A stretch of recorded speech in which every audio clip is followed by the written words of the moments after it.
It's 9:28 p.m. on a Tuesday night in Bensonhurst, Brooklyn. The temperature outside has dropped to 43 degrees, but inside Sal's Pizzeria on 18th Avenue, the ovens keep the interior at a steady 78. The marinara sauce simmers in a large stock pot. Fresh mozzarella stretches across a stainless steel prep table. The smell of basil and oregano fills the air. Behind the counter, a man in his early 70s kneads pizza dough with practiced hands.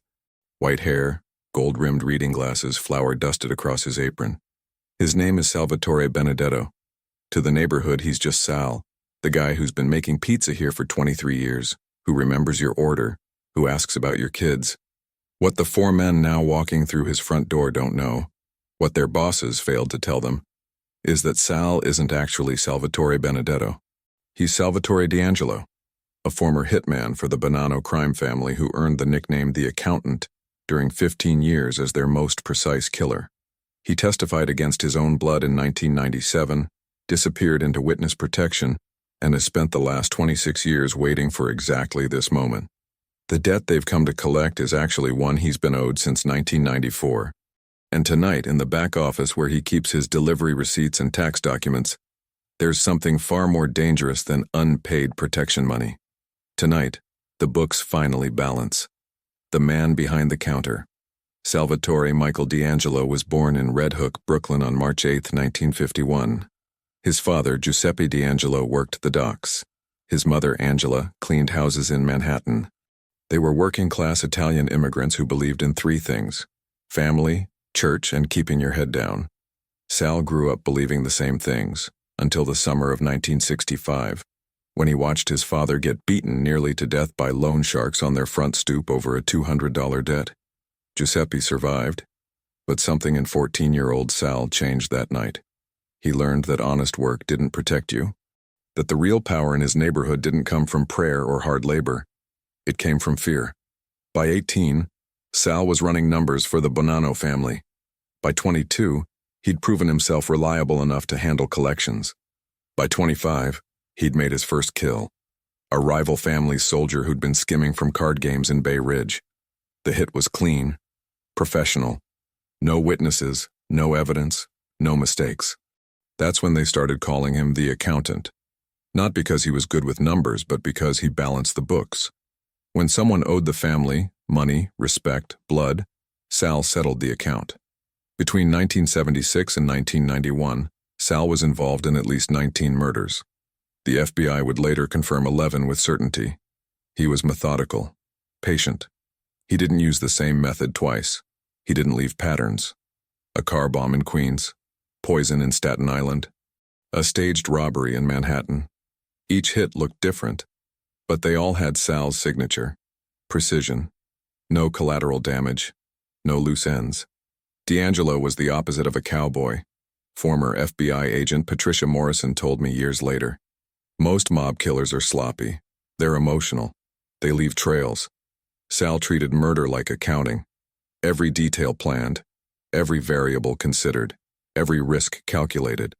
But Sal had one weakness: his younger brother, Marco. Marco was everything Sal wasn't: impulsive, flashy, ambitious. While Sal stayed quiet and efficient, Marco wanted recognition. He wanted to move up. In 1993, Marco started dealing cocaine in territory controlled by the Gambino family. It was stupid, reckless. Sal warned him repeatedly, but Marco didn't listen. He thought his brother's reputation would protect him. He was wrong. On June 14, 1994, Marco D'Angelo was found in a dumpster behind a warehouse in Red Hook. He'd been shot 3 times in the back of the head. The message was clear: stay out of Gambino territory. The hit was authorized by their caporegime, a man named Vincent "Vinnie" Black Calabresi. Sal went to his own family's leadership, asking for permission to retaliate. They refused. It would start a war they couldn't win. Marco had broken the rules. He'd paid the price. Move on. But Sal couldn't move on. For 3 years, he planned. He didn't act out of rage. Rage makes you sloppy. He acted out of obligation. In his mind, this was simply another debt that needed settling. The problem was how to settle it without starting the very war his bosses feared. That's when opportunity presented itself, in the form of a federal investigation. In 1997, the FBI approached Sal. They had evidence linking him to 4 murders. They had recorded conversations. They had witnesses. They could put him away for life. Or, and this was the interesting part, he could cooperate.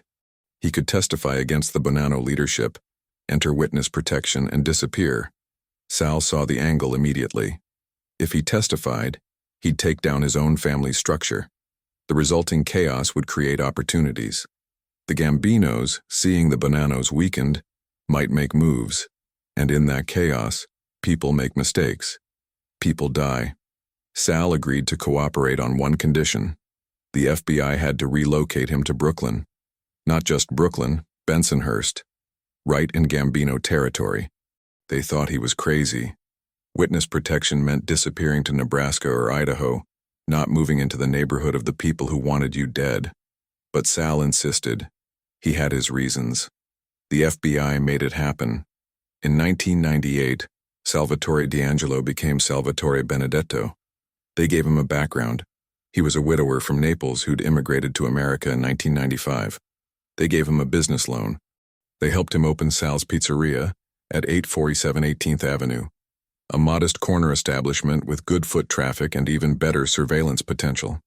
What the current Gambino leadership didn't know, what got deliberately scrubbed from family records after the testimony, is that this pizzeria has been a federal listening post for 26 years. The modest apartment above the shop contains enough recording equipment to monitor half the neighborhood. Every conversation in the dining room gets captured. Every customer interaction gets logged. The FBI didn't just relocate Sal to Brooklyn, they weaponized him. But that was never Sal's real purpose. The surveillance was the FBI's objective. Sal had his own agenda. In 2008, Tommy Numbers Calabresi, Vincent's younger brother and the Gambino family's chief money launderer, started eating lunch at Sal's Pizzeria every Thursday. Tommy liked the quiet corner booth. He liked the fresh ricotta. And he liked that Sal didn't ask questions or make conversation. It was perfect. For 6 months, Tommy ate his Thursday lunch while Sal served him and carefully, methodically, added a trace amount of oleander extract to his espresso. Not enough to kill him immediately, just enough to weaken his heart over time. On October 23, 2008, Tommy Calabresi died of what the medical examiner ruled a cardiac arrest. He was 54 years old. Before he died, in those final weeks when the oleander had him weak and desperate, Sal visited him, offered help, earned trust, and extracted the locations of 7 safety deposit boxes across 3 states containing $15 million in laundered cash. Sal spent the next 15 years quietly liquidating those accounts. The money didn't matter to him. He donated most of it anonymously to charities for families of violence victims. What mattered was the principle. Tommy's death was the first payment on Marco's debt. But the account wasn't settled. Vincent "Vinny" Black Calabresi was still alive, still running his crew, still giving orders. And Sal was patient. He could wait. The gathering storm. October 17, 2023, 7:15 p.m. Vincent Calabresi sits in the back office of a social club on Bay Ridge. He's 71 years old now, white hair combed straight back, reading glasses perched on his nose. He looks like somebody's grandfather. In a way, he is. He has 6 grandchildren, all under 12. But tonight he's not thinking about family. He's thinking about money. Specifically, the $15 million that disappeared when his brother Tommy died 15 years ago. For over a decade, Vincent accepted that the money was gone. Tommy had been paranoid, kept everything in his head, trusted no one. When he died, those secrets died with him. But 3 months ago, Vincent got a call from an old associate in Chicago. The associate had been helping his daughter buy a house. During the mortgage process, a background check flagged something strange. A cashier's check used for the down payment had been traced back to an account connected to Tommy Calabresi. Not directly. The money had been laundered through 3 different shell corporations. But the digital trail was there. Someone had been accessing Tommy's accounts. Slowly, carefully, for years. Vincent put his best people on it. It took them 2 months, but they found the pattern. 7 safety deposit boxes, all accessed by different individuals over the past 15 years. But the access times showed a pattern. Always Tuesday or Thursday mornings, always between 9 and 11 a.m. They cross-referenced those times with surveillance footage from bank parking lots. Different people, but one commonality. They all drove vehicles registered to businesses in Bensonhurst. Restaurants mostly, small shops. And one kept appearing more than others. Sal's Pizzeria. Vincent remembers Sal's Pizzeria. He's been in the neighborhood 23 years. Quiet place, good pizza. The owner, some old guy named Benedetto, keeps to himself. Vincent's crew has collected protection money from him for years. $500 a month. Nothing major. The guy always pays on time, never complains, never causes problems. But now Vincent is wondering, what if? He calls in 4 of his soldiers. Tells them to go to Sal's Pizzeria tonight. Not a social call. A real collection. He wants answers about the money. If the old man knows something, they extract it. If he doesn't, they send a message. Nobody steals from the Calabrese family. Either way, Vincent wants this resolved tonight. The 4 men he sends are professionals. Mikey Knuckles Romano, 36, built like a linebacker, known for intimidation. Anthony Tony Suits Marchese, 42, sharp dresser, handles negotiations. Frankie Eyes DeLuca, 31, the lookout, always watching exits. And Joseph Joey Rags Battaglia, 29, the youngest, trying to prove himself. All 4 are armed. All 4 have orders to do whatever it takes. At 8:45 p.m., they meet at a parking lot 3 blocks from Sal's Pizzeria. They go over the plan. Simple. Walk in, wait until the last customers leave, lock the door, have a conversation with Sal. If he talks, great. If he doesn't, Mikey makes him talk. They've done this dozens of times. It should take 30 minutes, maybe less. What they don't know, what Vincent doesn't know, is that Sal has been monitoring their organization for 2 decades. He knows their names, their routines, their hierarchy. The FBI surveillance equipment in his apartment has captured hundreds of hours of conversations from Gambino associates who eat in his restaurant. He knows about the missing money investigation. He's been expecting this visit for 3 months, and he's ready. At 9 p.m., Sal serves his last customer, a regular named Mrs. Delmonico who always orders a margarita pizza and takes it home to her husband. She pays cash, leaves a $3 tip, and walks out into the October cold. Sal locks the door behind her. Then he unlocks it. He wants them to walk in easily. No barriers. No suspicion. He returns to the counter and begins his closing routine. He wipes down surfaces. He transfers the leftover marinara to storage containers. He counts the register. $643, decent for a Tuesday. And he thinks about Marco. His younger brother would have been 57 now, might have had kids, might have gone straight, might have lived a full life instead of dying at 33 in a dumpster. Sal doesn't think about revenge anymore, that word feels too emotional. He thinks about accounting, about balancing ledgers, about closing accounts that have been open too long. At 9:28 p.m. the front door opens. 4 men walk in. Sal looks up from wiping the counter. He knows immediately who they are. He's seen their faces in surveillance photos for years. He recognizes Mikey Romano from the scar on his left cheek. He recognizes Tony Marchese from the custom suits. He recognizes Frankie DeLuca from the way his eyes immediately scan the room. Exits, cameras, threats. And he recognizes Joey Battaglia from his youth, his eagerness, the way he walks like he's trying to look tougher than he is. Sal smiles. It's genuine. Evening, gentlemen. Kitchen's closed, but I can make you something if you're hungry. Tony Marchese steps forward. He's the talker. We're not here for pizza, Sal. We're here to talk business. Sal nods slowly, still wiping the counter. Business. Okay. What kind of business? The kind where you answer some questions, Tony says.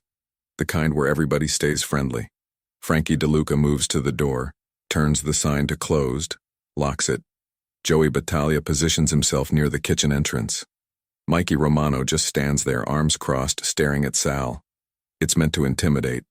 Sal has seen this routine 1,000 times. Questions about what? Sal asks. His voice is calm, measured. The voice of a man who's made pizza for 23 years and has nothing to hide. Tony pulls out a chair from the nearest table, sits down. About money, about accounts, about things that don't belong to you. Sal stops wiping the counter. He folds the towel carefully, sets it down. I pay what I owe. $500 a month, every month, on time. You got a problem with my payments? This isn't about protection money, Tony says. This is about $15 million that disappeared when Tommy Calabrese died. Money that's been getting moved around for 15 years. Money that traces back to businesses in this neighborhood. Money that traces back to you. Sal looks genuinely confused. It's a good performance. Tommy Calabrese? The guy who used to eat lunch here? I heard he died years ago. Heart attack, right? That's right, Tony says. And before he died, he had access to certain accounts. Those accounts have been accessed since his death, by people connected to this pizzeria. Sal shakes his head slowly. I don't know anything about that. I make pizza. I pay my bills. That's it. Mikey Romano steps forward. Wrong answer. Sal looks at Mikey, really looks at him. And in that moment, something shifts in Sal's eyes. The friendly pizza man disappears. What replaces him is something colder, harder. A man who spent 15 years killing people and made it look easy. Son, I'm 72 years old. I've got arthritis in both knees and my back hurts when it rains.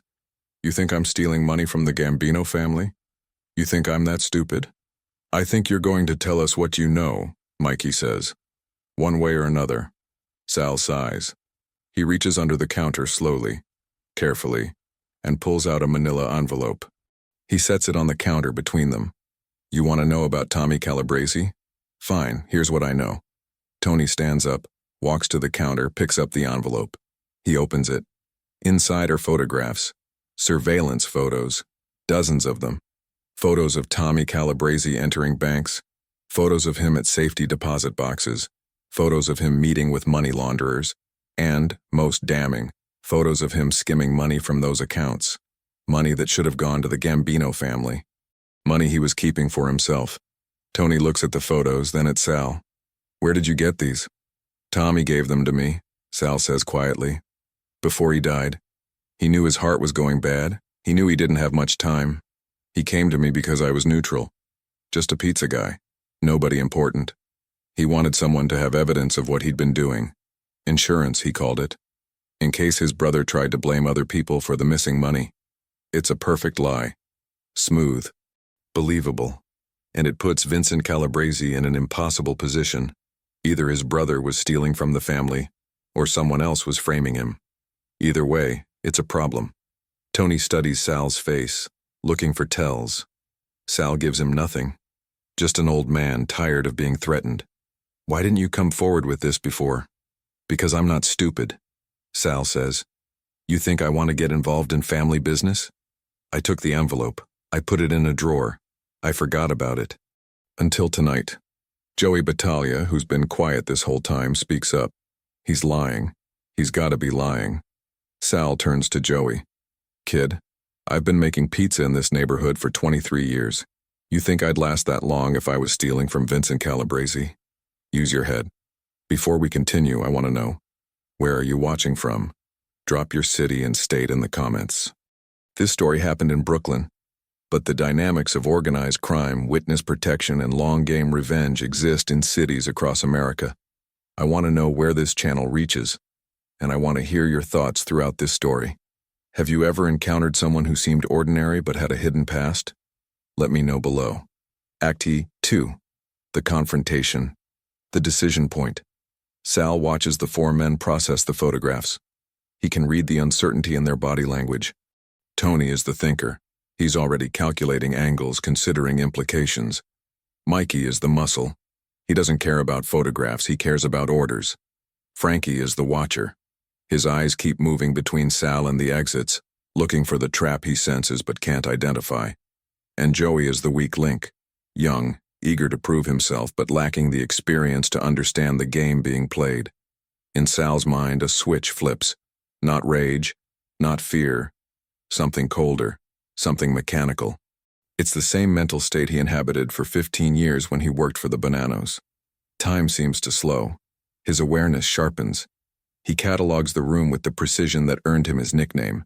4 hostiles, 3 armed with semi-automatic pistols. He can tell by the slight bulges under their jackets' left side, which means right-handed draws. Joey carries his weapon differently, probably a revolver tucked in his waistband, back right. Amateurs carry revolvers in their waistband. Professionals use holsters. Joey is the weak link confirmed.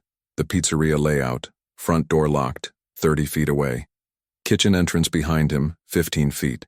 Back office 12 feet to his left, contains what he needs. No customers, no witnesses, no civilians to worry about. That's important. Sal has always been careful about collateral damage. Even now, playing the role of civilian, that principle holds. He calculates odds. If he acts now, best case, he neutralizes all 4 in under 12 seconds. Worst case, someone gets a shot off, calls for backup, and this becomes a war he can't win alone. The smart move is patience. Let them think they're in control. Let them make the mistakes. Look, Sal says, his voice taking on a defeated tone. I don't want trouble. You want the envelope? Take it. You want me to forget this conversation ever happened? Done. I'm just trying to run a business here. Tony Marchese studies him. Here's what's going to happen, Sal. You're going to come with us. We're going to have a longer conversation. You're going to tell us everything you know about Tommy's accounts. And then, if we're satisfied you're telling the truth, you go home. Sal shakes his head. I can't do that. My daughter calls me every night at 10. If I don't answer, she worries. She'll call the police. It's another lie. Sal doesn't have a daughter. His wife died in 1996 before they had children. But it plants a seed. Witnesses, time frames, people who'll notice he's missing. Tony's eyes narrow. He's calculating whether this complication matters. Call her now, Tony says. Tell her you'll call her back tomorrow. Sal reaches slowly for his cell phone on the counter. As his hand moves, he assesses distances. Mikey Romano is 8 feet away, directly in front of the counter. Tony is 6 feet away, slightly to the left. Frankie is by the door, 25 feet. Joey is near the kitchen, 10 feet to the right. His hand closes around the phone, but beneath the counter his other hand finds something else. A panic button wired directly to the FBI field office in Manhattan. He presses it once. Silent alarm. Help is coming. The question is whether he can stay alive long enough for it to arrive. He lifts the phone, pretends to dial, puts it to his ear. Sweetheart? Hi, it's Dad. Listen, I'm going to be late tonight. Some customers came in right at closing. Yeah, I know. I'll call you in the morning. Love you. He hangs up, looks at Tony. Satisfied? Tony nods slowly. Let's go. Out the back. This is the moment. If Sal goes with them to a secondary location, he's dead. They'll torture him for information he doesn't have, then kill him. His body will turn up in a few days, if it turns up at all. The FBI will investigate, but by then the trail will be cold. Sal knows this because he's done this. Dozens of times. The secondary location is where you have complete control. Where screams don't matter. Where you can take your time. Sal has 2 choices. Comply and die slow, or resist and maybe die fast, but take some of them with him. For most 72-year-old pizza makers, this would be an impossible decision. But Sal isn't most people. He's been preparing for this exact scenario for 26 years. Before we go, Sal says, I need to turn off the ovens. Safety regulations. Last thing I need is a fire while I'm gone. Tony considers this. It's reasonable. Make it quick. Sal nods. He moves toward the kitchen entrance. Joey Battaglia steps aside to let him pass. As Sal walks through the doorway, his entire demeanor changes. The shuffle in his step disappears. The stooped shoulders straighten. 26 years of pretending to be someone else falls away in an instant. In the kitchen, out of sight, Sal moves with purpose. He doesn't go to the ovens. He goes to a steel cabinet near the walk-in refrigerator. Inside the cabinet, beneath stacks of pizza boxes, is a lockbox. He opens it. Inside, a Sig Sauer P226, 9mm 15 rounds in the magazine, 1 in the chamber. The same weapon he qualified with in witness protection training. He hasn't fired it in 17 years, but muscle memory doesn't forget. He also grabs a 6-inch chef's knife from the magnetic strip on the wall. 2 weapons, multiple options. Hurry up, Tony calls from the dining room. Almost done, Sal calls back. His voice is still friendly, still compliant. But his mind is in combat mode now. He's running scenarios, calculating angles, measuring risk versus reward. The FBI panic button means backup is coming, probably 15 to 20 minutes. He needs to survive 15 minutes against 4 armed men in their 30s and 40s while he's 72 with arthritis. The odds aren't great, but odds never stopped him before. He tucks the pistol into his waistband, small of his back, covered by his apron. The knife goes into his front pocket, handle up for quick access. He takes a breath, centers himself. Then he reaches up and turns off the main gas line to the ovens, not for safety, but because what he's about to do might require them offline. Always think 3 moves ahead. Sal walks back into the dining room. Mikey Romano is now standing directly in front of the kitchen entrance. Tony is still by the counter. Frankie is by the door. Joey has moved to the front window, looking out at the street. The formation has shifted. That's good. Spacing creates opportunity. Okay, Sal says. Ovens are off, we can go. Tony nods toward the back office. That way. Out through the alley. Sal walks toward the office. He passes within 3 feet of Mikey Romano. Close enough to smell his cologne. Close enough to strike. But not yet. Patience. He reaches the office door, opens it. Inside is a small room, desk, filing cabinet, wall safe, and a back door that leads to the alley. Also inside, hidden in the drop ceiling, are 6 FBI cameras and 3 audio recording devices. Everything that's happened tonight has been captured. That matters for later. For now, it matters that the room is a tactical funnel. 1 way in, 1 way out through the alley. If he's going to make a move, it's here. Sal steps into the office. Tony follows him. Mikey follows Tony. Frankie stays in the doorway, blocking the exit. Joey is still in the dining room, watching the street. The formation is almost perfect. 3 men in a small room. 1 exit blocked. But that works both ways. They've cornered themselves as much as they've cornered him. Open the safe, Tony says. Sal looks at him. Why? Because I want to see what else you're hiding. Sal moves to the safe. It's a standard Sentry model, combination lock. He begins turning the dial. Left to 23, right to 8, left to 94.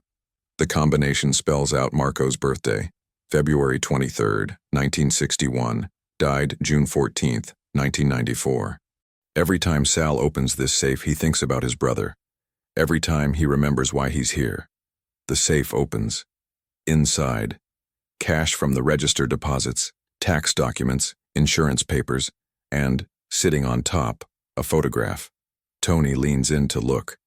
The photograph shows 2 young men in their 20s, arms around each other's shoulders, smiling at the camera. Tony picks it up. Who's this? My brother, Sal says quietly. He died 30 years ago.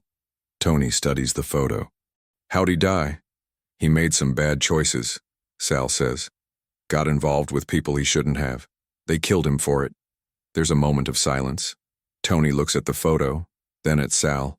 Something shifts in his expression. Recognition. Understanding. Your brother's name was Marco, wasn't it? Marco D'Angelo. Sal's face doesn't change. But inside, he knows the game is over. Tony's made the connection. Sal Benedetto is Sal D'Angelo. The pizza maker is the accountant. And if Tony knows that, he knows why Sal is really here. You're not some random pizza guy, Tony says slowly. You're the one who testified against the Bananos. You're the one who killed Tommy Calabrese. You've been here for 26 years, right in our neighborhood, waiting for this. Sal says nothing. Confirmation isn't necessary. Tony can see the truth in his silence. Mikey, Tony says, not taking his eyes off Sal. Call Vincent. Tell him. Sal moves. The first move. The chef's knife comes out of Sal's pocket in a smooth, practiced motion. He doesn't throw it. Throwing is for movies. In real combat, you keep your weapons. He closes the 3 feet between himself and Mikey Romano in less than a second, driving the blade upward into the soft tissue beneath Mikey's jaw. The angle is perfect. The blade penetrates the sublingual space, through the tongue, into the roof of the mouth. Mikey's eyes go wide. He tries to bring his hands up, but Sal is already moving again, twisting the knife and yanking it free. Blood sprays. Mikey stumbles backward, hands clutching his throat, making sounds that aren't quite words. Tony Marchese goes for his gun. Sal is faster. He pivots, drives his left elbow into Tony's solar plexus. The air explodes out of Tony's lungs. Sal follows with a right cross to Tony's temple. The combination is economical. No wasted movement. Tony's gun clears his jacket but doesn't point anywhere useful before Sal traps his wrist, applies pressure at the joint, and forces the weapon to drop. It hits the floor with a metallic clatter. Frankie DeLuca is in the doorway going for his weapon. Sal doesn't have time to close the distance. He does something else. He kicks Tony's dropped gun. It skitters across the floor toward Frankie. Instinct makes Frankie look down. Fatal mistake. In the half-second, Frankie's eyes leave Sal. Sal grabs a stapler from the desk and hurls it. The stapler, heavy, metal, old school, hits Frankie square in the nose. Cartilage cracks. Blood erupts. Frankie's hands fly to his face. His gun comes out but points at the floor. Sal moves through the doorway like water flowing around Frankie's larger frame. As he passes, he sweeps Frankie's legs. Frankie goes down hard. Sal stomps once. Precise strike to Frankie's wrist. Bones break. The gun drops. Sal kicks it away into the dining room. Joey Battaglia is turning from the window, finally realizing what's happening. His hand goes to his waistband, reaching for his revolver. He's slow, nervous. His fingers fumble. Sal crosses the dining room in 4 strides. Joey gets the revolver out but doesn't have time to aim. Sal grabs Joey's wrist with his left hand, the gun barrel with his right, and executes a basic disarm. Twists the barrel away from the shooter's grip strength while controlling the wrist. The revolver comes free. Joey stumbles backward, hands up. Wait! Wait! Sal doesn't wait. He strikes Joey once with the revolver's grip, a precise blow to the temple. Joey crumples. Not dead, unconscious. That's intentional. Sal needs someone alive who can talk. Total elapsed time from first strike to final disarm, 11 seconds. Behind him in the office, Mikey Romano is on his knees, drowning in his own blood. Tony Marchese is gasping for air, still trying to recover from the strike to his solar plexus. Frankie DeLuca is cradling his broken wrist, face covered in blood from his shattered nose. Joey Battaglia is unconscious on the floor. Sal stands in the center of his pizzeria, breathing steady, holding Joey's revolver. His apron is splattered with blood. His hands are shaking slightly, not from fear or adrenaline, but from arthritis. His knees ache. His back protests. He's 72 years old, and he just fought 4 men a quarter-century younger than him. The accountant is old now, but he's not dead yet. He moves quickly. First priority, secure the threats. He zip-ties their hands. He keeps zip ties in the kitchen for managing garbage bags, but they work just as well for wrists. Frankie first because he's the most conscious. Then Tony, who's still gasping but aware enough to see what's happening. Mikey is dying. The knife wound to the sublingual space has severed his lingual artery. He'll bleed out in minutes without medical intervention. Sal knows this because he's done it before. It's one of his signatures. Silent, fast, efficient. He looks at Mikey. The man's eyes are glazing. His lips move, trying to form words. Sal kneels beside him. "I'm sorry," he says quietly. "I know you were just following orders, that's the job. But you picked the wrong pizzeria." Mikey's lips form a word. "Why?" "Because 30 years ago, your boss ordered my brother killed," Sal says. "And I've been waiting to balance that account ever since." Mikey's eyes close. His breathing stops. Sal stands, checks his pulse. Nothing. 1 down. 3 incapacitated. The ledger is starting to balance. Sal moves to the front door. Looks out at the street through the window. No police yet. No FBI yet. The silent alarm was pressed 8 minutes ago. That means he has 7 to 12 minutes before they arrive. Not much time. He needs to control the scene. He needs answers. And he needs to finish what he started. He turns to Tony Marchese, who's now sitting against the wall, hands zip-tied, breathing raggedly but able to focus. "Where's Vincent?" Sal asks. Tony spits blood. "Go to hell." Sal crouches in front of him. "Tony, listen to me. You're a smart guy. You figured out who I am, so you know what I'm capable of. You also know the FBI is on their way here right now. That means you've got a choice. Cooperate with me or cooperate with them. Either way, you're cooperating with someone. Tony's jaw clenches. Vincent will kill me if I talk. Vincent ordered your brother killed. Sal says softly. Vincent ordered my brother killed. You think he cares about loyalty? You think he won't sacrifice you to save himself? You're a soldier. You're expendable. That's how this works. You know it. I know it. Tony looks at Sal. Really looks at him. Sees the blood on his apron, the calm in his eyes. The absolute certainty of a man who's already decided how this ends. What do you want to know? Where is Vincent right now? His social club, Bay Ridge. He's waiting for us to report back. How many people are with him? 2, maybe 3. It's late. Most of the crew goes home by 10. Sal nods. He stands, walks to the back office, steps over Frankie DeLuca, who's still cradling his broken wrist. He picks up his cell phone from the desk where he left it.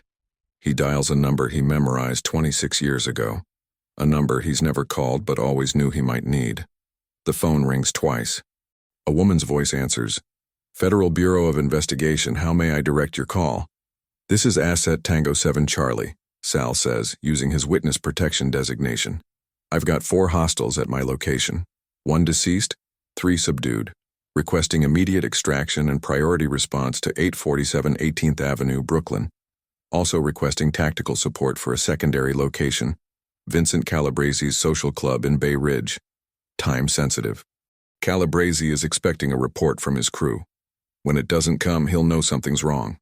If you want him, you move now. There's a pause. Typing sounds. Then, Tango 7. Charlie confirmed. Units are en route to your location, ETA 4 minutes. I'm transferring you to the duty agent for tactical coordination. The line clicks. A man's voice. This is Agent Morrison. Sal, is that you? Sal recognizes the voice. Patricia Morrison's son. He joined the FBI 8 years ago. Yeah, it's me. We've been monitoring your location since the panic button activated. We heard everything, audio and video captured. That was impressive. Are you injured? I'm fine, but I need you to move on Vincent Calabresi now. His social club. He's expecting his crew to report back within the hour. When they don't, he'll run. We can't just raid the social club without... Yes, you can, Sal interrupts. I'm an active federal witness. 4 members of an organized crime family just attempted to kidnap and possibly murder me. That gives you probable cause for immediate action against their leadership under RICO. You want Vincent Calabresi? He's vulnerable right now. In 1 hour, he disappears. There's silence. Then, hold your position. Units arriving in 3 minutes. I'll coordinate with my supervisor about Calabresi. The line goes dead. Sal sets down the phone. He walks back into the dining room. Joey Battaglia is starting to wake up, groaning. Sal stands over him. Stay down, kid, it's over. Joey's eyes flutter open. He sees Sal, sees the blood, sees Mikey's body visible through the office doorway. Oh God, what did you do? I settled an account, Sal says quietly. One that's been open for 30 years. Stop here for a second. Sal just made a choice that most people will never face. Kill or be killed. He's 72 years old. He spent 26 years building a quiet life, and in 11 seconds he destroyed 4 men to protect himself and settle a blood debt. There's no easy answer to whether he did the right thing. Self-defense is legally justified, but the premeditation, the years of planning, the deliberate positioning, the waiting, complicates the moral calculation. What would you do if someone killed your family member and got away with it? Not what you think you'd do. What would you actually do after 26 years of waiting? Comment below. Let's have a real conversation about justice, revenge, and the cost of both. Act 3. The aftermath, immediate aftermath. At 9:47 p.m., 3 black SUVs pull up in front of Sal's Pizzeria. Federal agents in tactical gear emerge. They move with military precision. 2 secure the perimeter. 4 enter through the front door, weapons raised. The lead agent is Special Agent Jennifer Morrison, Patricia's daughter, 34 years old, 12 years in the Bureau. She's been monitoring Sal's location remotely through the surveillance system. She's heard everything. She still isn't prepared for what she sees. The pizzeria looks like a crime scene from a different era. Blood on the floor. One body in the back office. 3 men zip-tied and injured. And standing in the center of it all, calm as if he'd just finished making a pepperoni pizza, is a 72-year-old man in a blood-splattered apron holding a revolver pointed at the ground. "Hands up," the entry team shouts. Standard protocol. They don't care that Sal called them. They don't care that he's technically on their side. They see a man with a weapon at a crime scene. Sal slowly raises his hands, the revolver dangling from 2 fingers. "Safety's on," he says calmly. "Weapon belongs to the kid on the floor. My pistol is in my waistband small of my back. Knife is on the desk in the office. Everything's secure." Agent Morrison approaches carefully. She recognizes Sal from photos in his witness file. She's never met him in person. The arrangement was that he'd live quietly, check in quarterly by phone, and avoid any contact that might compromise his cover. 26 years of successful protection, destroyed in 11 seconds. "Mr. D'Angelo, I'm Special Agent Morrison. Are you injured?" "No," Sal says. "Arthritis is acting up, but that's nothing new." Morrison takes the revolver from Sal's hand, secures it. Another agent pats Sal down, removes the Sig Sauer from his waistband, clears it. "Sir, I need you to sit down while we assess the scene." Sal nods, moves to a chair at one of the dining tables. He sits slowly. His knees really do hurt. He watches as the FBI team moves through his pizzeria with clinical efficiency. They photograph everything. They bag evidence. They check vitals on Mikey Romano's body. They render first aid to Frankie DeLuca's broken wrist and nose. They wake Joey Battaglia fully and begin separating the survivors for individual interviews. An EMT approaches Sal. "Sir, I need to check you out. Any pain? Difficulty breathing?" "I'm 72, Sal says. "Everything hurts, but I'm not injured." The EMT checks his blood pressure anyway. 142/88. Elevated, but not dangerous. Pulse is 78. Steady. "You're remarkably calm for someone who just went through what you went through." Sal looks at him. "I've been through worse." Agent Morrison pulls up a chair across from Sal. She's got a tablet in her hand, pulling up his witness file. She reads for a moment, then looks at him. "The surveillance system captured everything. Audio and video. We've got multiple angles of the entire incident. From what I've reviewed so far, this appears to be a clear case of self-defense. 4 armed members of an organized crime family attempted to abduct you. You defended yourself, but I need to understand the context. Why did they come here tonight?" Sal tells her about the $15 million, about Tommy Calabresi, about the safety deposit boxes, about Vincent's investigation and how it led back to the pizzeria. He doesn't mention the oleander poisoning. That's not captured on any recording and there's no proof. He keeps his version simple. Tommy died of natural causes, but before he died, he gave Sal information about stolen money. Tonight, Vincent's crew came looking for that information. When they tried to force him to a secondary location, he defended himself. It's mostly true. The best lies always are. Morrison listens, takes notes. The 3 survivors, Tony Marchese, Frank DeLuca, and Joseph Battaglia, are being transported to the field office for processing. Michael Romano's body is being transferred to the medical examiner. We're going to need you to come with us as well. Not under arrest, you're a witness, but we need a formal statement and we need to keep you in protective custody until we determine the threat level from the Gambino organization. Sal nods. What about Vincent Calabresi? Morrison glances at her tablet. We're coordinating with the tactical response team now. Based on your testimony and the evidence from tonight, we have probable cause to execute arrest warrants for Vincent Calabresi and his known associates. The operation is being set up as we speak. How long? Sal asks. 2 hours, maybe 3. We need to gather the team, coordinate with local PD, prepare the warrants. This is a high-value target. We're not going to rush it. Sal leans forward. In 2 hours, Vincent will know something's wrong. His crew is supposed to report back by now. When they don't, he'll assume they failed or got arrested. He'll run. You've got maybe an hour before he's in the wind. Morrison considers this. She types something on her tablet, sends a message. 30 seconds later, her phone buzzes. She reads the response, looks at Sal. My supervisor agrees. We're moving up the timeline. Tactical team is rolling in 45 minutes. Sal sits back. Good. Why do you care? Morrison asks. You've been in protection for 26 years. You could have stayed quiet, stayed safe. Why push for this? Sal doesn't answer immediately. He looks around his pizzeria, the place he's run for more than 2 decades, the place where he's served thousands of customers, where he's pretended to be someone else for so long that sometimes he forgets who he really is. Because 30 years ago, Vincent Calabrese ordered my brother killed. And for 30 years, I've been waiting to balance that account. Tonight, I finally can. Morrison studies him. This was never about witness protection for you, was it? This was always about revenge. Not revenge, Sal says quietly. Accounting.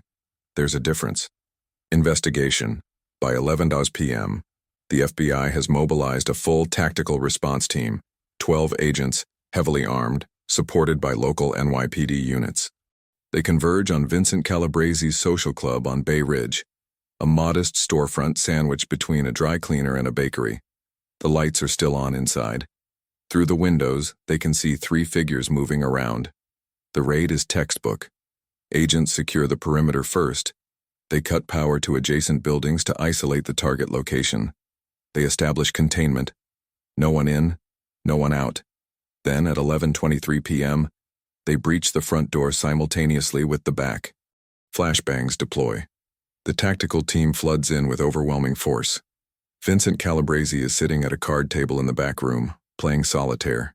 He doesn't resist. At 71 years old, he knows when he's beaten. His 2 associates, both in their 40s, both with extensive criminal records, are secured without incident. The entire operation takes 90 seconds from breach to handcuffs. They find evidence in the social club that connects Vincent to dozens of crimes: protection rackets, money laundering, loan sharking, and 3 unsolved homicides from the 1990s, including Marco D'Angelo's murder. The evidence isn't accidental. For 26 years, the FBI's surveillance equipment in Sal's pizzeria has been capturing conversations from Gambino associates who frequented the restaurant. Those recordings have been cross-referenced, analyzed, and compiled into a massive RICO case. Tonight's attempted abduction of a federal witness is just the final piece. Vincent Calabrese is charged with racketeering, attempted kidnapping of a federal witness, conspiracy to commit murder, and accessory to murder in the death of Marco D'Angelo. The case is solid. The evidence is overwhelming. His attorneys will fight, but they know it's futile. Vincent is looking at life in prison without parole. At 2:30 a.m., Sal is brought into an interview room at the FBI field office in Manhattan. He's been here before, 26 years ago when he first agreed to testify. The room hasn't changed. Same gray walls, same metal table, same uncomfortable chairs. Across from him sits Agent Morrison and her supervisor, Deputy Director Marcus Chen. Chen is 56, Chinese-American, 28 years in the Bureau. He's reviewed Sal's entire file. He knows the history. He leans back in his chair, studying Sal with the expression of someone trying to solve a complex puzzle. Mr. D'Angelo, I'll be direct. We've been protecting you for 26 years. We've invested significant resources in keeping you alive. And in one night, you've exposed yourself completely. Every member of the Gambino family now knows who you are, where you've been, and what you've done. Your cover is burned. Witness protection is over. So my question is, was this what you wanted all along?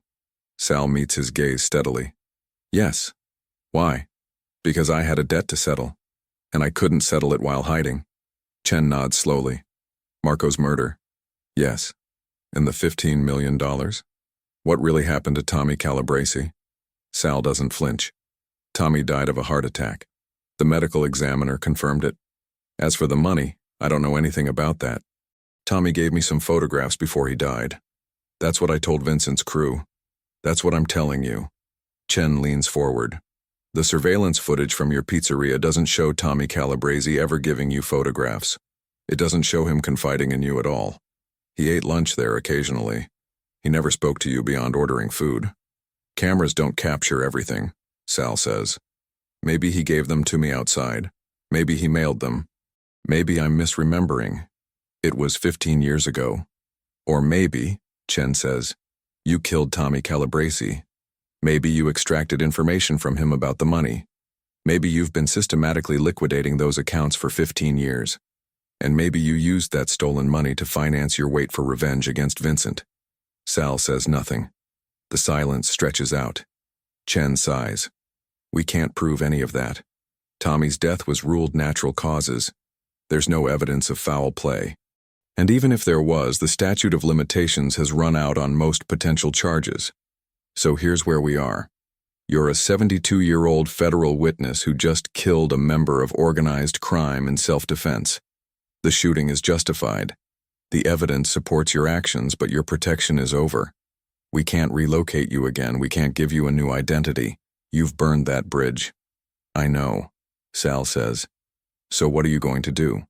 Sal thinks about this. About the pizzeria he's built. About the neighborhood he's lived in for 26 years. About the life he's constructed brick by brick, lie by lie. I'm going to reopen my pizzeria. I'm going to make pizza. And I'm going to live my life. Vincent has family, Chen says. Associates. People who will want revenge for what you've done. You won't be safe. I've never been safe, Sal says. For 30 years, I've had a target on my back. At least now I don't have to pretend anymore. Chen exchanges a glance with Agent Morrison. She shrugs slightly. What can you do? Chen turns back to Sal. We can offer you some protection. Regular patrols past your location, a panic button upgrade. But that's it. You're officially on your own. They process him for another 2 hours. Formal statement, photographs, medical examination, legal paperwork acknowledging that his witness protection status is terminated. At 4:47 a.m. they release him. An agent drives him back to Brooklyn, drops him off 3 blocks from his pizzeria. Dawn is still an hour away. The streets are empty except for a few early morning delivery trucks. Sal walks the 3 blocks slowly. His knees hurt worse now. Adrenaline wore off hours ago and his body is reminding him that he's 72 years old and just fought 4 men. When he reaches his pizzeria, he sees the crime scene tape across the front door. The windows are dark. The neon open sign is off. He uses his keys to enter through the back alley, ducks under the tape. Inside, the pizzeria smells like cleaning chemicals. The FBI brought in a biohazard team to process the blood. They did a thorough job. The floors are clean, the surfaces wiped down. But Sal can still see it. The memory of tonight is burned into this space. Every time he walks through that doorway, he'll remember Mikey Romano's blood on the floor. Every time he stands behind the counter, he'll remember the moment everything changed. He sits in one of the dining chairs and waits for sunrise. Deeper context. Over the next 72 hours, the story breaks in the media. Not the full story. The FBI keeps certain details classified. But enough leaks out to create headlines. Federal witness kills mob enforcer in Brooklyn pizzeria. 73-year-old former hitman defends himself against mafia hit squad. The accountant. How one man's testimony brought down 2 crime families. The media circus is predictable. News vans park outside Sal's pizzeria. Reporters knock on his door. Neighbors who've known him for 23 years suddenly realize they never knew him at all. Mrs. Delmonico, the regular customer who ordered margarita pizza the night of the incident, gives an interview to Channel 7 News. He was always so nice, so quiet. I can't believe he was what they're saying he was. But I'm glad he's alive. Those men were going to kill him. The Italian-American community in Bensonhurst is divided. Some see Sal as a traitor, a man who testified against his own family, who broke omertà, the code of silence. Others see him as a survivor who did what he had to do. The older generation, the ones who remember the 1990s when mob violence was constant, mostly stay quiet. They understand that talking about Sal D'Angelo, for or against him, is dangerous. The Gambino family's response is muted. With Vincent Calabresi arrested and 3 of his crew either dead or in custody, the organization is in chaos. The leadership is focused on damage control, not revenge. They're facing the largest RICO indictment in 2 decades, 63 separate charges against 17 members, all stemming from evidence collected through the FBI's surveillance operation at Sal's pizzeria. The revelation that a federal listening post has been operating in their territory for 26 years is devastating. Every conversation held within those walls, every casual remark, every business discussion, all of it recorded, cataloged, and now being used against them in court. Dr. Raymond Foster, a criminologist at Columbia University who specializes in organized crime, provides context in an interview with the New York Times. What makes the D'Angelo case extraordinary isn't the violence. Unfortunately, violence between organized crime members and former associates is common. What's extraordinary is the timeline. This man maintained a cover identity for 26 years. That requires exceptional discipline. Most witnesses in protection break cover within 5 years. They contact family. They return to old neighborhoods. They get caught. D'Angelo didn't just maintain his cover. He weaponized it. He positioned himself in enemy territory and waited for 3 decades to settle a personal vendetta. That level of patience, that level of calculation is almost unprecedented. The FBI's internal assessment is more pragmatic. Deputy Director Chen writes in his report, Asset Tango 7 Charlie, D'Angelo, has provided invaluable intelligence over 26 years of protection. The surveillance operation at his location has directly contributed to 47 arrests and 12 successful prosecutions. However, his actions on October 17, 2023, were not sanctioned by this bureau and represent a significant deviation from witness protection protocols. While his self-defense actions were legally justified, the premeditated nature of his positioning and the apparent long-term strategy to confront Vincent Calabrese raise serious questions about his motivations and our oversight. Recommendation: terminate protection status but maintain periodic monitoring due to ongoing threat assessment. What the FBI doesn't know, what they'll never prove, is the full extent of Sal's planning. The oleander poisoning of Tommy Calabrese, the systematic liquidation of $15 million in stolen money, the careful donations to victim advocacy groups, homeless shelters, and children's charities, all anonymous, all untraceable, all funded by mob money that Sal redistributed like some kind of geriatric Robin Hood. The Bureau suspects, but suspicion isn't evidence. On October 24th, 1 week after the incident, Vincent Calabrese's attorney arranges a phone call between Vincent and Sal. It's monitored by the FBI. Both men know they're being recorded. The conversation is brief. "You killed my brother," Vincent says. His voice is tired, old. "You killed mine," Sal replies. "Tommy's death was ruled natural causes. Marco's death was ruled justified." There's a long pause. Then Vincent says, "In another life, we could have been friends. We're the same, you and me. Same neighborhood, same rules, same blood." "We're not the same," Sal says. "You ordered your brother to do your dirty work, and when he got sloppy, you had him killed. I spent 30 years planning how to make you pay for that. We're not the same at all." "You think you won?" Vincent asks. "I know I did. You're going to die in prison, Vincent, and I'm going to die in my pizzeria. That's the difference between us." The call ends. They never speak again. Long-term consequences: by December 2023, the legal outcomes are largely settled. Vincent Calabrese pleads guilty to racketeering and accessory to murder, in exchange for the prosecution dropping the attempted kidnapping charge. Not because he's innocent, but because his attorneys argue that the surveillance evidence from Sal's pizzeria might be challenged on Fourth Amendment grounds. The prosecution doesn't want to risk their entire case on a constitutional challenge, so they take the deal. Vincent receives life in prison without parole. He's sent to ADX Florence in Colorado, the Supermax facility where the most dangerous criminals spend 23 hours a day in solitary confinement. He'll die there. Tony Marchese and Frank DeLuca both cooperate with prosecutors in exchange for reduced sentences. They provide testimony about dozens of crimes committed by the Gambino organization over the past 2 decades. Tony receives 12 years. Frank receives 15. Joey Battaglia, the youngest, is offered the best deal, 8 years in exchange for full cooperation. He takes it. His attorney argues that Joey was the least culpable, that he was following orders, that he's young enough to rehabilitate. The judge agrees. Michael Romano's family, his wife and 2 daughters, file a wrongful death lawsuit against Sal. The case is dismissed.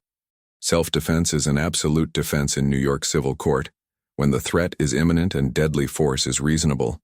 The judge rules that 4 armed men attempting to abduct someone absolutely justifies lethal force in response. Romano's widow appeals. The appeal is denied.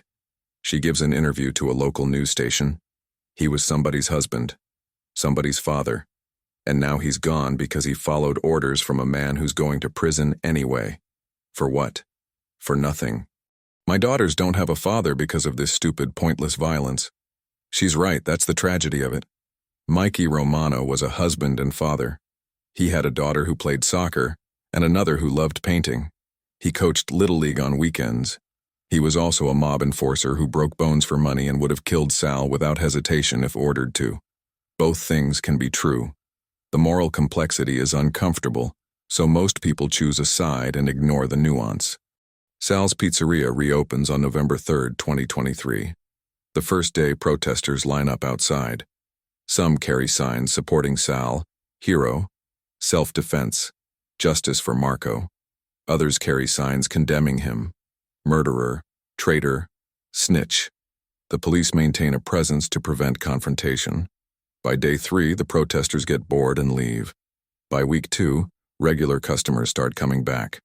By month 2, it's like nothing ever happened except for the occasional tourist who stops by to take photos of the place where that mob thing happened. Sal installs a state-of-the-art security system, cameras everywhere, reinforced locks, a direct line to the 68th precinct. He also gets a concealed carry permit. New York State makes an exception for individuals with documented threats against them. He carries the Sig Sauer everywhere now. He takes it to the bank. He takes it to the grocery store. He takes it when he checks the mail. He's never had to draw it again, but it's there. The psychological impact is harder to measure. Sal starts seeing a therapist, court-mandated after the shooting, but he continues voluntarily. Dr. Lisa Chen, no relation to Deputy Director Chen, specializes in PTSD and violent trauma. In their sessions, Sal talks about Marco, about the 30 years he spent planning revenge, about whether it was worth it. Do you feel closure? Dr. Chen asks during one session. Sal thinks about this. I feel complete, like I finished something that needed finishing, but closure? I don't know if that exists. Marco is still dead. Vincent being in prison doesn't bring him back. So what did you gain? Peace, maybe. Knowing that the person responsible for my brother's death paid for it, that the books are balanced. And the cost? Mikey Romano's death, his family's grief, your own exposure and the end of your protected life. Was it worth that cost? Sal doesn't answer immediately. When he finally speaks, his voice is quiet. I don't know. Ask me again in 10 years. By March 2024, the media attention has faded. Sal is no longer a news story. He's just an old man making pizza in Brooklyn. But things have changed. His neighbors treat him differently. There's a wariness now, a recognition that they don't really know who he is. The younger generation thinks he's cool. The old guy who killed a mobster. The older generation thinks he's dangerous. Both are right.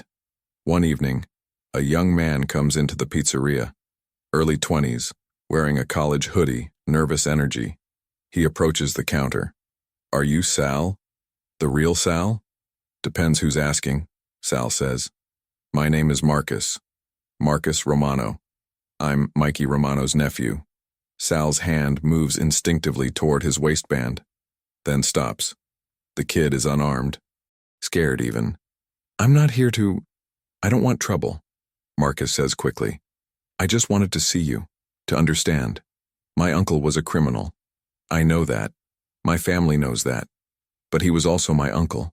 He taught me how to throw a baseball. He came to my graduation. And now he's dead because he made bad choices and followed bad orders. I just wanted to ask you one thing. When you killed him, did you know he had a family? Did you care? Sal looks at this young man, probably a sophomore at Brooklyn College, probably trying to figure out how to process the fact that his uncle died in a violent confrontation over mob business. Yes, Sal says finally. I knew. And yes, I cared. Your uncle came here to hurt me, to take me somewhere I wouldn't come back from. I didn't want to kill him, but I wanted to survive. Those two things couldn't both be true. So I chose survival. I'm sorry for your family's loss. I really am. But I'm not sorry I'm alive. Marcus nods slowly. His eyes are wet. My mom, his sister, she wanted me to hate you. But I don't know if I do. I think I hate the whole thing. The mob. The violence. The stupid code that got him killed. I don't want that life. I'm going to school. I'm going to be a teacher. I'm going to break the cycle. Good, Sal says. That's the smartest thing anyone in your family has ever done. Marcus leaves. Sal watches him go. Later that night, he tells Dr. Chen about the encounter. I killed his uncle and he thanked me for being honest with him. What kind of world is that? A complicated one, Dr. Chen says.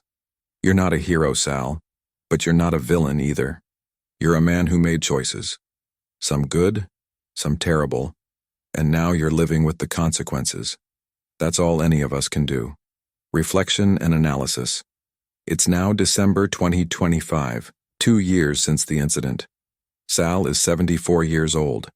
His arthritis is worse. He's had to hire help in the kitchen. A young Dominican woman named Isabella who makes excellent dough and doesn't ask questions about his past. The pizzeria is successful enough. The bills get paid. The ovens stay hot. Vincent Calabrese died 3 months ago, September 2025. A heart attack in his cell at ADX Florence. He was 73. The obituary in the New York Post was brief. Vincent Calabrese, alleged organized crime figure, dead at 73. No mention of his grandchildren. No mention of his role in dozens of murders. Just alleged organized crime figure, as if his entire life could be reduced to those 4 words. When Sal heard about Vincent's death, he felt nothing. Not satisfaction, not relief. Just nothing. The account was already balanced. Vincent's death was just paperwork. Dr. Marcus Foster, the Columbia criminologist, publishes a paper in the Journal of Criminal Psychology analyzing the D'Angelo case. His conclusion: the D'Angelo case represents a unique intersection of patience, trauma, and calculated revenge that challenges our understanding of both victimhood and perpetration. D'Angelo spent 30 years positioning himself for a confrontation he knew would eventually come. This isn't impulsive violence, it's strategic violence. Its violence is long-term planning, and it forces us to ask uncomfortable questions about justice, revenge, and whether there's really a difference between the two when the legal system fails to provide accountability. The FBI closes its surveillance operation at Sal's Pizzeria. The equipment is removed from the apartment upstairs. The recordings are archived. The 26-year operation yielded 47 arrests, 12 convictions, and the dismantling of significant portions of 2 crime families. By any metric, it was successful, but it also raises questions about the ethics of using a human being as bait for 3 decades. On a Tuesday evening in December 2025, Sal closes the pizzeria at 10 p.m. He cleans the counters. He turns off the ovens. He counts the register. 723's a good night. He locks the front door and walks upstairs to his apartment. It's quiet now without the surveillance equipment humming in the background. He makes himself a cup of tea. He sits in his chair by the window and looks out at 18th Avenue. The street is quiet. A few cars pass. A couple walks by, holding hands, laughing about something. Normal life. The kind of life Sal has been pretending to live for 26 years. He thinks about Marco, about what his brother would think of all this. Marco was impulsive, reckless. He wouldn't have waited 30 years. He would have acted immediately and probably gotten himself killed even faster. But Sal isn't Marco. Sal is patient. Sal plans. Sal waits. And now finally, Sal is done waiting. He finishes his tea. He goes to bed. He sleeps. Epilogue. 3 months later, in March 2026, Sal receives a letter. No return address. Postmarked from Colorado. Inside is a single piece of paper with a handwritten note. My grandfather asked me to send this to you before he died. He said you'd understand. Vincent Calabrese Jr. Below the note is a simple message in Vincent's handwriting. The books are balanced. Marco would be proud. I hope your brother's memory gives you more peace than mine gave me. VC. Sal reads the letter 3 times. Then he burns it in his kitchen sink. He doesn't need closure from Vincent Calabrese. He doesn't need forgiveness or understanding or acknowledgement. What he needed was 30 years ago. His brother alive, justice served, the world making sense. He didn't get that. So instead he got revenge. And revenge, it turns out, tastes like nothing at all. Sal returns to his pizzeria. He makes dough. He spreads sauce. He serves customers. He lives his life. And every night before he closes, he looks at the photograph he keeps behind the counter. Two young men in their 20s, arms around each other's shoulders, smiling at the camera. Brothers. Before the violence. Before the choices. Before everything fell apart. I settled the account, Marco, he says quietly. I balance the books. And then he turns off the lights and goes home.